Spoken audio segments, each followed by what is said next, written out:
Hi, Boys and Girls Club kids. It's Miss JoAnne again from the Boys and Girls Club of Southeast Louisiana. I'm here in the Slidell Club, or as we know, the rainforest. In fact, you can actually hear the rainforest. Let me give you a minute. Let's listen to some of the sounds that you might hear in the rainforest. Do you hear the birds? Do you hear the rain? It's because there's so many animals and creatures that live in the rainforest.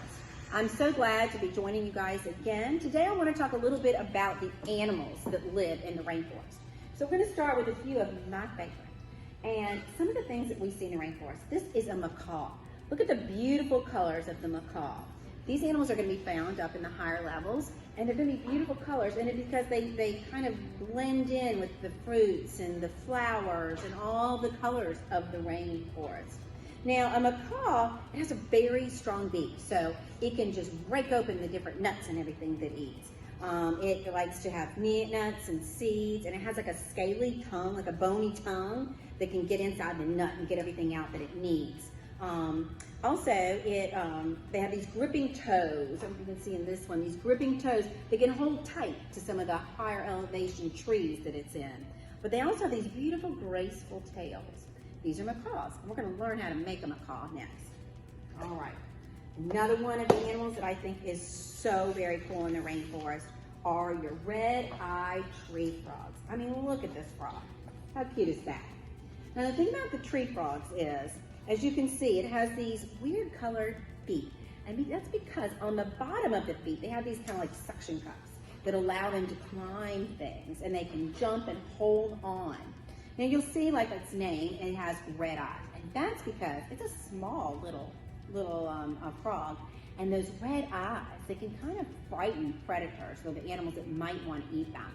Even when they're asleep, they have a little covering that goes over, but you can kind of still see the red. So we're going to have an opportunity to make a red-eyed tree frog. Oh, the other thing is their colors kind of change on the outside depending on their mood. It can be kind of this light green or a dark green. And they do spend most of their time in the trees. That's that. All right. Now, I can't say this is one of my favorite, but it is a very interesting animal. And this is your emerald tree boa. Now, the thing about a boa is the way it gets food, it's kind of creepy. It kind of just squeezes its prey to death, and then it eats that. So that's what your python is going to do. It has a really muscular body, so it has lots and lots of muscles in there. And it's able to kind of like hang off the tree, but it does all of its hunting for its food in the evening. All right.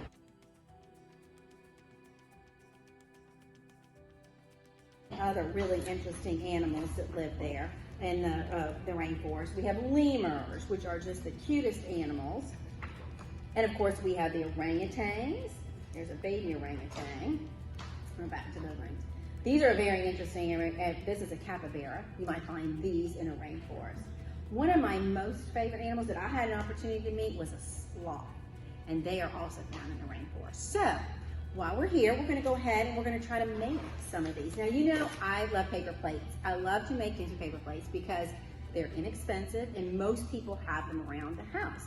And they're sturdy. So, we are going to start with your boa. Now, I painted both sides of my paper plate, one side yellow and one side green. Now, what we're going to do in just a minute is we're going to learn how we cut that paper plate to make this really cool snake. So, I painted this paper plate, all sorts of different colors, and look, you can make your snake whatever color you want. So all you need to do is begin, and you need to go around in a spiral, round and round. This will make the snake. So we go round and round like this. Now when you're done, you can kind of make the shape of the head of the snake if you so desire. So I might, when I get done, I might come back and trim off this section here and then kind of make a snake kind of head like that. So very simply made a tree snake. All right, so that's one of the animals that you can make from the rainforest with a paper plate. Let's see what's next. Now, here's the red-eyed tree frog. So I just took one paper plate, a small one in this case, and I painted it front and back, and I made it obviously green. Now in this case, I added some red eyes, and I even actually put the little color on the bottom of his foot, like we saw. They have that kind of suction-y pink color on the bottom, so I added those. So that's a very simple animal, rainforest animal you can make. All right, next we're gonna go to my macaw.